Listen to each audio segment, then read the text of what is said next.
nih. Ya, ayo pelan-pelan ya. Aduh, tipis datang apa dah. Ayo, duduk. Nah, gitu. Bang. Iya bang, Biasanya kalau di salon kan bisa tipis juga. Nah emang lebih-lebihan kondangan ini. Lah iya, saya kelihatan loh, ratusan. Gila. Bang Iya, beksi semua. belum yang lagi di jalan bang. Wih, iya ya. Belum yang lagi di pesawat. Buset ada. Ya ada orang. Wah, dia naik pesawat mau kemari bang. Iya tuh bang Kopra. Masih cinta sama budaya. Tentunya ini juga sebagai fondasi dasar hidup kita bang. Benar. Selain ilmu-ilmu yang diajarkan kita, Ya. beksi ini juga mengajarkan kedisiplinan.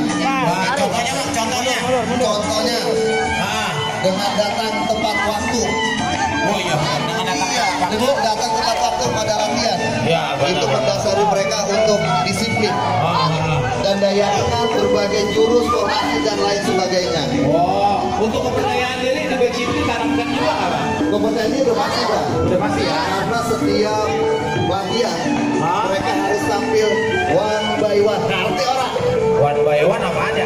Atu-atu bang. Oh, iya. Selain itu tentunya dimotori oleh Beksi Mutiara Pancar bang. Oh.